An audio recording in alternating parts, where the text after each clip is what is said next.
Hello, Narnach here. Welcome to a brand new series for Grim Dawn. We're gonna play as a soldier, but after I finished recording the first episode, I discovered that I had accidentally created a hardcore character rather than a standard character that I was intending to. But I'm gonna roll with it. I have been planning to make a proper hardcore playthrough at some point. Playing with a soldier that's going to be all about defenses and staying alive and reflecting damage and retaliating damage and things like that seems like a decent way to start hardcore. Seriously, I have played some hardcore characters, but I haven't ever really ventured much outside of Act 1. So this is going to be an interesting experience because this time death is not an option, because I really do want to make it to the end game. Also means I'm not gonna take crazy risks or do crazy things. I'm actually gonna try to properly play through to this. So I hope you'll enjoy this. Have fun. Soldiers are rather defensive in nature. They are the game's prime melee class. The shield is very close to them. They have a lot of passive bonuses that just make them tankier. So that's what we're gonna embrace in this build. You're not looking too bad. The bot. Let's see. You will need just to get through here. So this is my third, fourth playthrough. We're gonna focus less on the story and we're just gonna focus on the gameplay. We're playing on veteran mode. Let's see, this is what we have. We're playing on veteran mode, which is more difficult than normal mode, but it also means there's going to be more bosses that spawn, which in the end just result in more loot drops, which is good. Ooh, life leech early on. That's pretty nice. So we're gonna build a tank out of this. At least I'm gonna try to make a tank out of this, and because there's just so many skills in the soldier's skill tree that are passive skills in nature. I think the soldier might have the most passive skills out of any of the classes. And, well, there's some activated abilities as well, but a lot of them are just passive. So I think I'm gonna embrace that. And I'm gonna focus on something else that I really like, and that's damage reflection. Grim Dawn has a pretty rich selection of damage reflection mechanics and retaliation mechanics. So damage reflection is where you reflect a percentage of the opponent's damage back at them, while retaliation is a fixed amount of damage that you cause whenever you get hit, regardless of how much damage they would hit you for. We're gonna embrace that. So for now we'll pick soldier.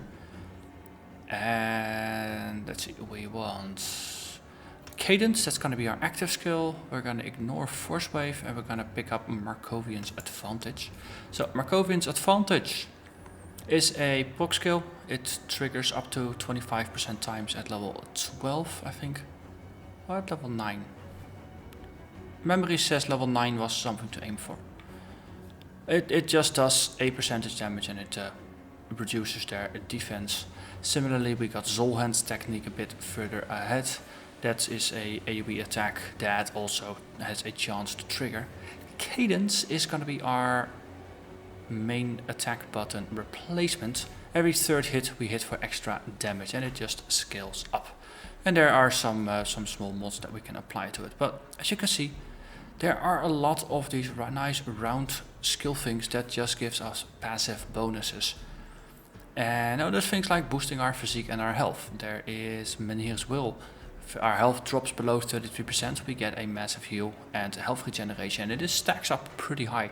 I think it ends at about 65% of your health restored. So that's just instantly back to full health, followed up by 10 seconds of pretty high life regen. Shield training is also very nice. It lowers the shield recovery time. So after blocking, you take less time to recover, so you can block faster again, and it increases your chance to block. So this just means we're gonna block a lot. I think it ends up at about plus 21% chance to block. Veterancy It's okay while leveling. It just gives you flat health regen, some constitution, and it makes you require less physique for armor. But because we are going to be tanky, we're going to put a lot of points into physique anyway, so we don't need that. At the end, well, later on, we're going to get access to Menhir and Bulwark, which gives us a lot more health regen per second. So I think at that point I'm going to take points out of veterancy and point them in here just to make it more efficient. There's some auras that do some small buffs, and there is a counter attack here that looks interesting. And Blitz looks like a movement skill, might be useful. Right, and with that, let's stop talking and start advancing even further. Oh, we need to, of course, pick Cadence. So every third hit hits harder. 1, 2, boom, 1. No, there was no 2 or 3. Francis Node, Francis Gun. Oh. Loot or lore XP. And that's the door. And then we can just walk around again. And look for the burial hill.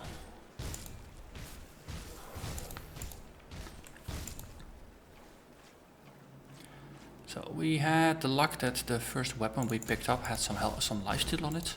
That's a very nice mod to have if you're gonna go for a tanky build that wants to take a lot of punishment. No, stealing life to replenish it. On top of the life regen we will get. Not a bad idea.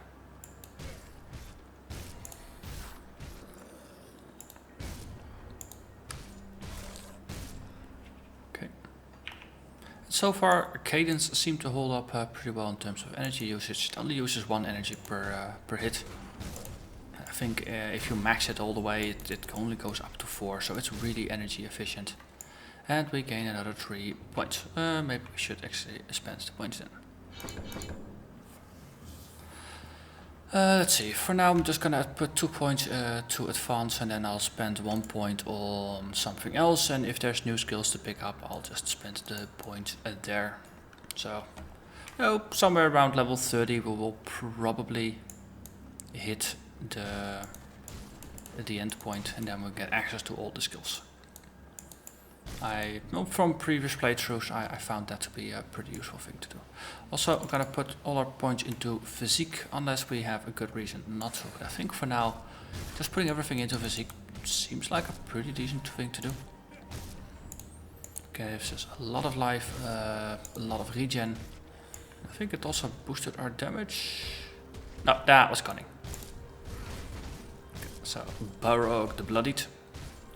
If you don't play on veteran mode, I don't think you encounter this guy. This is just one of those things that makes it pretty tough. If you aren't if you're still level 1 and you encounter that guy, he hurts. Let's see, that's an upgrade.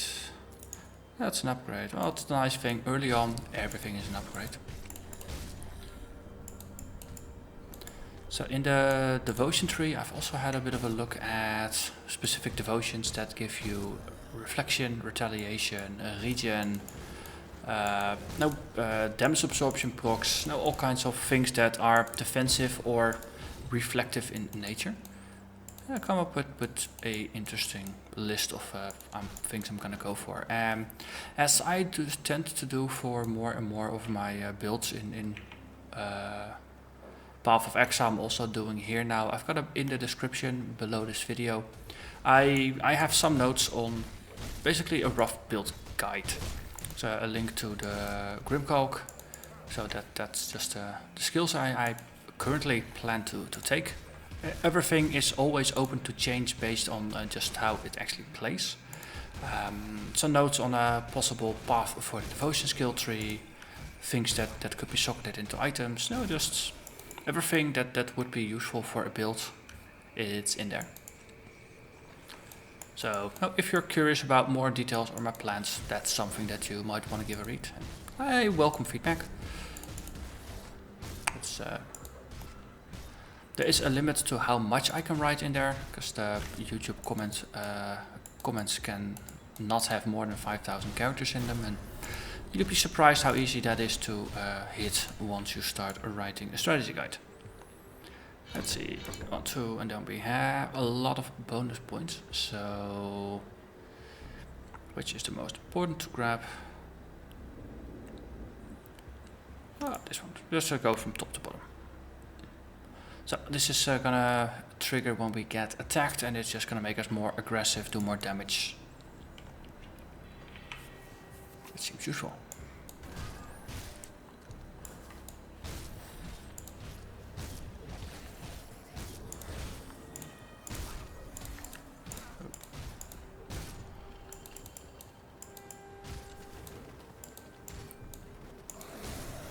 So I'm very curious how the soldier is going to compare with the Nightblade, because that's my frame of reference for melee characters.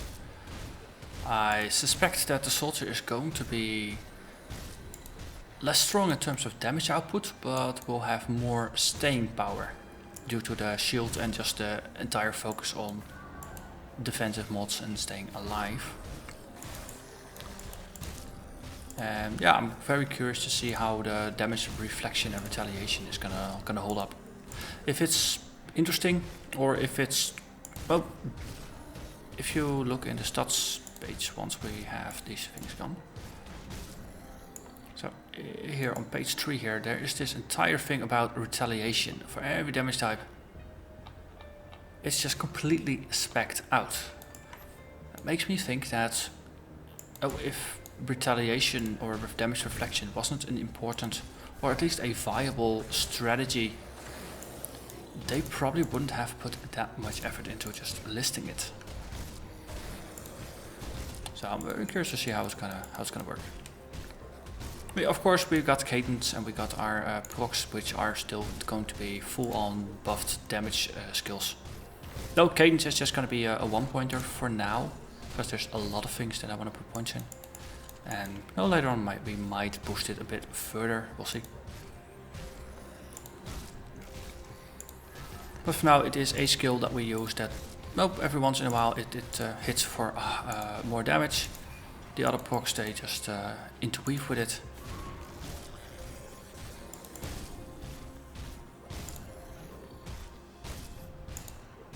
And all the +2 skill points and things like that, they will all just boost the strength of Cadence.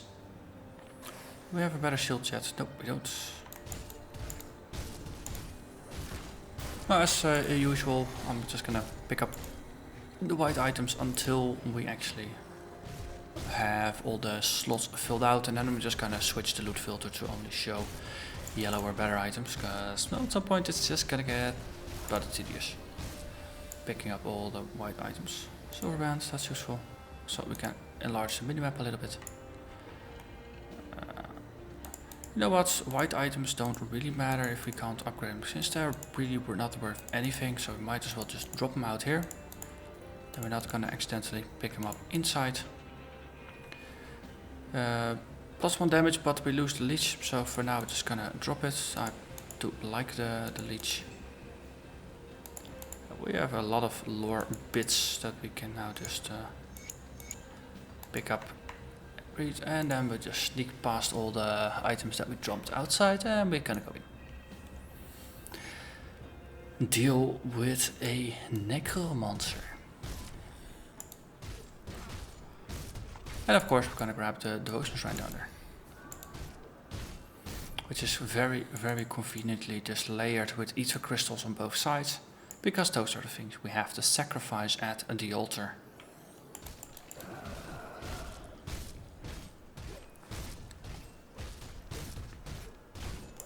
There's quite a bit of damage gains to be had here, I suspect. I mean, it's just a very simple weapon, there's no bonuses to it. All it does is just leech a little bit of life. And because we don't have any regen going on yet, it's actually pretty useful to have the life leech.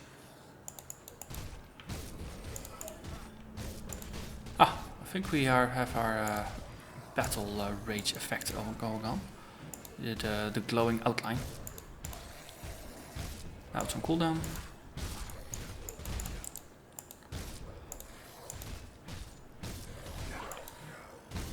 Okay. think we got all the special types out now. So, let's deal with this guy.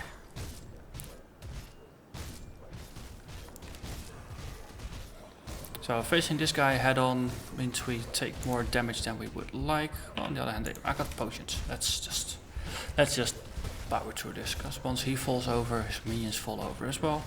And early on, the life potions, they heal a lot compared to your actual life. Ta-da! We are rich now. Rich, I tell you, in terms of item tops.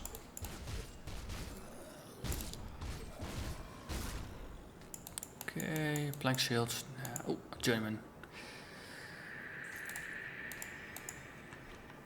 Okay, so not an upgrade.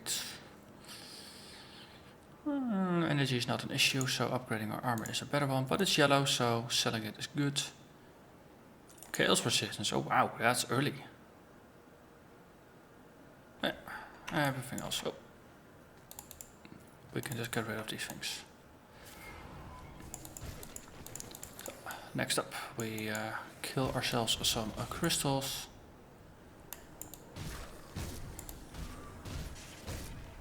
Then we're gonna go for the devotion shrine. So those eyes, they hurt quite a bit. We don't have any resistances, nor do we have a pretty decent regen setup. It's pretty... I tend to turn most of my characters into tanks, and in Grim Dawn you kind of have to, since pure glass cannons are completely not viable. Okay, so this is a pretty big increase in damage. I think for now we're just gonna accept that. Killing them faster seems better. Let's go for the crystal. If we kill it faster, that means the zombies are gonna die faster. Well, usually. They are actually just proper zombies that are part of the level rather than summoned by the crystal.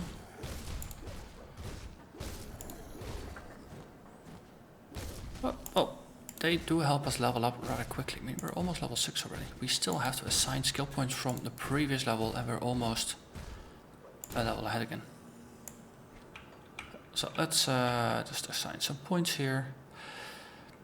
So distance doesn't seem useful, converting our physical damage to elemental damage. Gonna grab 1 point in both of these, and then we are gonna advance one further. Just to get all the different skills as fast as possible. And after that we go into depth. Razor, nope, let's not. Daggers don't do a lot of damage. They hit often, but they don't hit hard.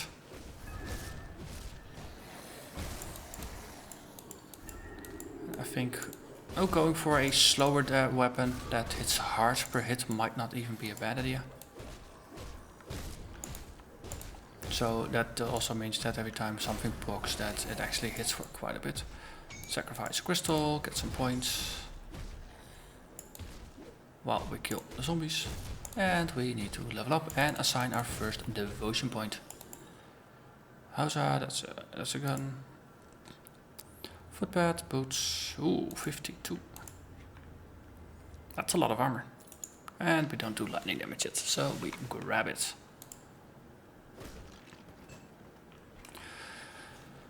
Okay, so 1, 2, and let's assign the other point. We'll just keep boosting Markovian's advantage to crank up the chance for it to be used. And of course devotion. So the first one is gonna be, we wanna grab the turtle shell, so that means we need to walk the crossroads towards the white path, the path of order. So, if we're gonna go over my plans for now, it's all in the description, but it's nice to just point things out a bit. Grabbing crossroads, because we want turtle shell. It requires just 1 blue to access this, and in the end it gives us, it needs 1 white, and in the end we get 2 white ones and 3 blue ones. Out of this, plus a kick-ass damage shield that triggers whenever we hit 40% health or less. And now there's some defensive bonuses in here. 10% less physique requirement for shield, actually relevant because we have a shield. And the health and defensive bonuses, increase armor, yeah, it's all nice. It all just helps us survive longer. Okay, next up, the Hound. Where would a Hound be if I could find a Hound? This looks like a Hound. This is a Hound. So the blue we get from here we use to kickstart the Hound, so we can skip assigning this one and that saves us a point. The Hound gives us some physique, armor, and it gives us retaliation. There's some pierce retaliation and a bonus to all retaliation. And here we get even more bonuses. And it gives us 4 blue points for only 3 devotion points. That's pretty darn efficient. Next up is going to be the Lizard. Which, well, I think was this one. Yeah, this is a Lizard. Health regen. Lizard is all about health regen. Now as the animal that can lose its tail and regrow it, health regen seems pretty apt, and it also gives us a bit of health. Also it gives us a bunch of blue points. So at that point we have 11 blue points and 3 whites. And then we're gonna pick up the Dryad, lovely lady over here. Energy, acid resistance, health, energy regen, poison reduction, less spirit required for jewelry, that might be relevant. And a Dryad's blessing, which we can apply to an attack. So I'm thinking of applying this to Cadence, which is our main attack. And then it's gonna trigger rather often. Every 3 attacks it will have a chance to trigger, but it only triggers once every 8 seconds. But basically this means every 8 seconds we're gonna get healed. 3% plus 100 and it just goes up from there. Pretty decent. And it also reduces bleeding and poison duration on us, so it's a safety bonus. Then after the Dryad we have enough points to get the Shield Maiden. I'm assuming it's this one, yeah. So Shield Maiden is all about shields, as the name kind of implies, and retaliation damage. So shield damage blocked goes up, shield damage blocked goes up further, you take less stun duration, shields block chance, add actual internal trauma, pierce retaliation, and even less shield recovery time, so we can block more often. So that is really nice for just staying alive. After that, the scales. Scales of Ukama. Energy regen, health, more health and health regen, more health and energy, bonus to all damage, 30% is pretty massive, and finally a proc, 20% chance when you get hit, and it then applies vitality damage, energy leech, and it leeches back most of the damage that it deals. So you get hit, you leech life from your enemy, and it can kick in once every 1.5 seconds. Seems pretty darn good.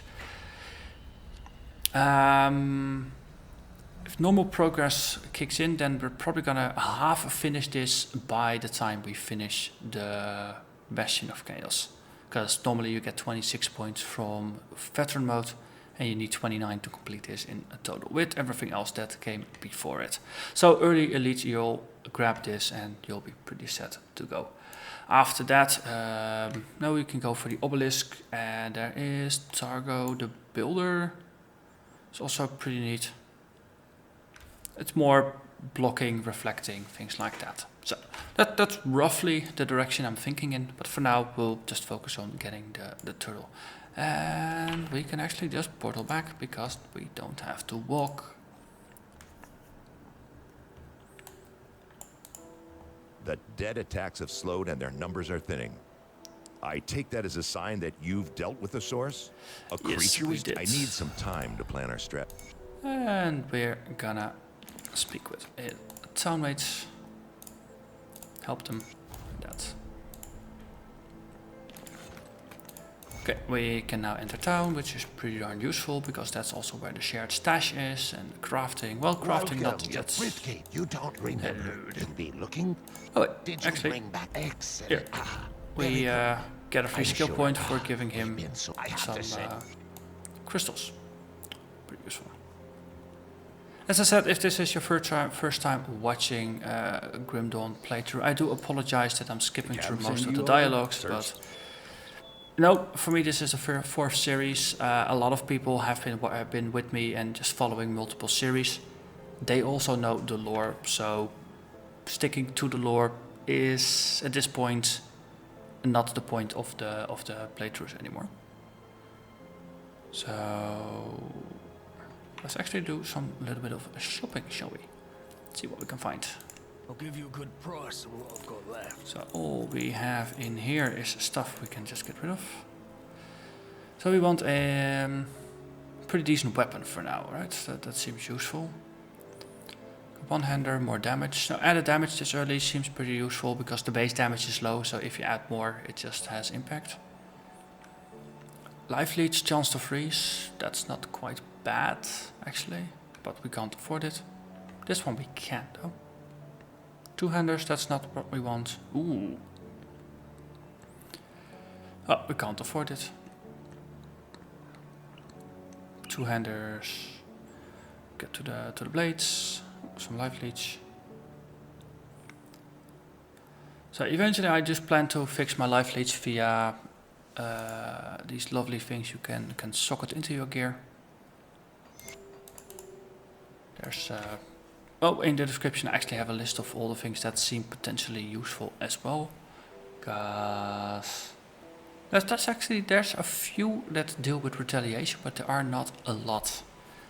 Life leech the same, there's only 2 items that deal with life leech. So if you want to make a focus build like this, your options are going to be a bit limited. But no, creativity comes from limitations or something to that effect. So for now we're just gonna go with it.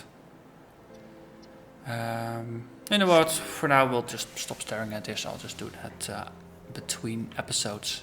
There's nothing that was an obvious winner, and especially with resources limited, you want to take a bit of a peek or just keep playing on, and then you'll just find upgrades naturally. But for now, just gonna thank you very much for watching, and I'll see you again in the next episode when we proceed onwards in our quest to defeat the Warden. Bye bye.